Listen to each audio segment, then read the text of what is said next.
Right. సార్వత్రిక ఎన్నికలకి ఇంకెన్నో రోజులు లేదు. ఎన్నికల కోడ్ కూడా బయటకు వచ్చేసింది. దీనికి సంబంధించి ఇప్పటికే రాజకీయాల్లో వివిధ పార్టీలకు సంబంధించినటువంటి నాయకులు ప్రచారాల్లోకి సిద్ధమవుతున్నట్టు, పాల్గొంటున్నట్టు మనకు తెలుస్తుంది. ఈ నేపథ్యంలో ఇక్కడ ముఖ్యంగా ఎన్నికల్లో వాలంటీర్లు కూడా, ఎన్నికల ప్రచారాల్లో వాలంటీర్లు కూడా పాల్గొంటున్నారు. ఎన్నికలు కూడా అమల్లోకి వచ్చిన తర్వాత వాలంటీర్లు ఇలాంటి వాటికి ఎలా పాల్గొంటున్నారు, ఎన్నికల ప్రచారంలో ఎందుకు పాల్గొంటున్నారంటూ కూడా ఒక రకంగా ఈసీ అధికారులు సీరియస్ అయినటువంటి పరిస్థితి. అయితే ముఖ్యంగా ఆంధ్రప్రదేశ్లోని కృష్ణా, గుంటూరు జిల్లాల్లో చూసుకుంటే కనుక వాలంటీర్లు ఎక్కువగా పాల్గొంటున్నటువంటి పరిస్థితి. అయితే మనం ఎగ్జాంపుల్గా చూసుకుంటే రీసెంట్గా మచిలీపట్నంలో పేర్ని కిట్టుకు సంబంధించి ఎన్నికల ప్రచారంలో కూడా అటు కొంతమంది వాలంటీర్లు పాల్గొన్నారు.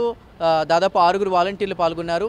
ముఖ్యంగా చూసుకుంటే అటు చేబ్రోల్లో, పొదిలిలో చూసుకుంటే కనుక 3, మైలవరంలో కనుక ఎన్నికల ప్రచారానికి సంబంధించి 11 మంది వాలంటీర్లు పాల్గొన్నారు.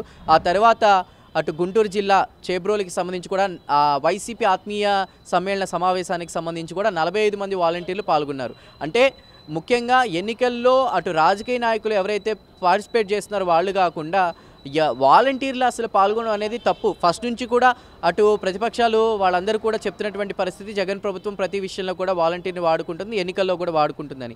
దాన్నే నిజం చేస్తూ కూడా ఇప్పుడు వాలంటీర్లు ఎన్నికల ప్రచారాల్లో పాల్గొంటున్నారు. ఇది తప్పు, ఇది కరెక్ట్ కాదు అంటూ కూడా ఒక రకంగా ఇప్పటికే రీసెంట్గా 19 మంది వాలంటీర్లపై అటు అధికారులు వేటు వేసినటువంటి పరిస్థితి. మరి ఇప్పుడు ఈ డేటా ఉంది. ఇప్పుడు కృష్ణా, గుంటూరు జిల్లాల్లో కూడా వాలంటీర్లు ఎన్నికల ప్రచారాల్లో పాల్గొంటున్నారని, మరి అధికారుల వేటు ఎలా ఉంటుంది? ఇప్పటికే సీరియస్ అయిన పరిస్థితి, సమాచారాన్ని సేకరిస్తున్నారు. మరి ఏం జరుగుతుందో వేచి చూడాలి.